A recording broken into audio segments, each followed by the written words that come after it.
오늘은 히브리서 5장 말씀 통해서 대제사장 된 성도의 바른 생활이라는 제목으로 같이 은혜 나누겠습니다. 원래 대제사장 직분은 레위 지파인 아론에게서 시작이 됐습니다. 아론은 하나님에 의해서 세워진 대제사장입니다. 그런데 이 직분이 신약으로 넘어오면서 정치와 손을 잡고 변질되기 시작을 했습니다.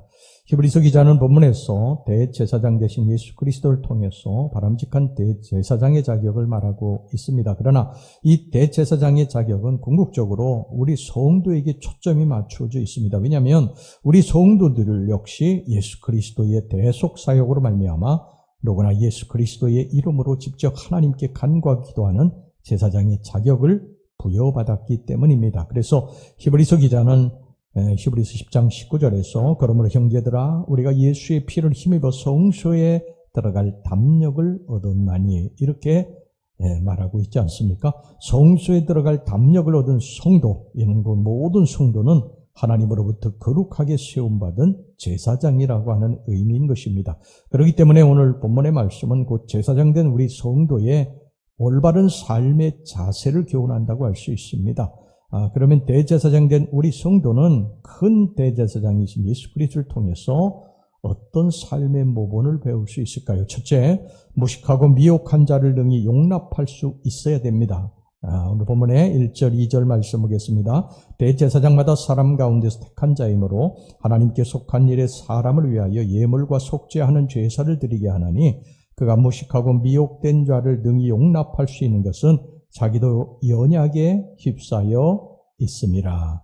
하나님께서 천사에게 이 일을 맡기시지 않고 우리를 불러 맡기신 것은 허물 많고 연약한 인간만이 같은 인간의 형편과 처지를 잘 이해할 수 있기 때문입니다. 여기서 무식하고 미혹된 자라는 건 뭐냐면 참 복음을 알지 못해서 세상 가운데서 허탄한 일을 쫓거나 아니면 참 진리를 알면서도 육신이 약해서 순간순간 죄를 짓고 실수하는 자들을 말합니다.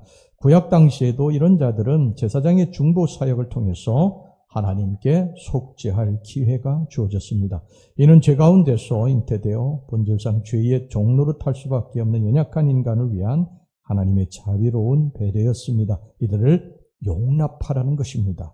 이들이 저지른 죄에 대해서 용납하라는 것이 아닙니다. 죄는 단호하게 척결되어야 하지만 이들이 죄를 지을 수밖에 없는 연약한 육신을 가지고 있다고 하는 것을 이해하고 용납하라는 것입니다. 그래서 탁월한 사랑이라고 하는 것이 이해에서 시작된다고 그런 유명한 말을 했습니다. 그 다음에 둘째, 자신의 죄 문제에 대해서 민감해야 됩니다. 3절 보겠습니다. 그러므로 백성을 위하여 속죄제를 드린 것 같이 또한 자신을 위하여도 드리는 것이 마땅하니라. 대제사장은 대속죄일에 이스라엘 백성들을 위한 속죄 제사를 드리기 전에 먼저 자신과 자신의 가족들을 위한 속죄 제사를 드려야 됐습니다. 그리고 이때 대제사장은 평소 직무 수행 시에 입던 화려한 대제사장의 의복 대신에 단순히 흰 세마포 옷만을 입고 제사를 드렸습니다.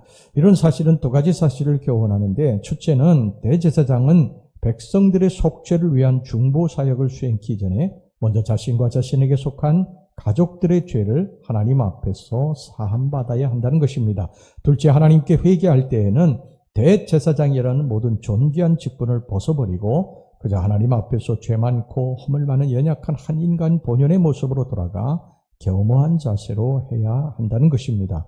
이러한 두 가지 원칙은 제사장 된 우리들이 하나님 앞에서 자신의 죄 문제를 어떤 자세로 해결해야 할지를 보여줍니다. 우리는 하나님의 거룩한 은총으로 하나님의 자녀가 됐습니다. 그래서 우리는 죄와 무관한 존재가 된 것처럼 생각하기 쉬운데 아닙니다. 물론 우리 성도들은 더 이상 죄에서 종노릇하는 죄의 노예가 아닌 것은 분명하지만 우리들은 아직 죄와 사망이 지배하는 이 땅에서 끊임없이 죄의 유혹을 받고 있습니다. 우리는 결코 이 문제를 간과해서는 안 됩니다. 예수님도 시험을 받으시지 않으셨습니까? 비록 우리 성도들이 세상을 살아가면서 짓는 죄가 우리의 구원을 상실케 하지는 않지만 우리가 저지르는 죄는 우리의 신앙을 뒤로 퇴보시키고 하나님과의 관계에 금이 가게 만드는 것입니다.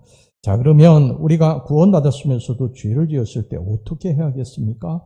구약의 대제사장이 의복을 벗고 흰 세마포 옷을 입었듯이 하나님 앞에 지극히 겸손한 마음으로 통해 자복해야 합니다. 그래야 은혜의 보좌 앞에 담대히 나아갈 수 있습니다. 우리에게 죄가 그냥 있으면 우리들이 죄를 가지고 그냥 하나님 앞에 은혜의 보좌 앞에 담대히 나아갈 수도 없고요. 또 나아간다고 해서 은혜가 내리지도 않고요. 우리가 하나님 전에 앉아서 기도한다고 해도 그 기도가 하나님께 상달이 되지 못합니다. 왜냐하면 죄라고 하는 것이 담이 되어서 하나님으로부터 오는 은혜 또 우리의 기도를 가로막기 때문인 것입니다.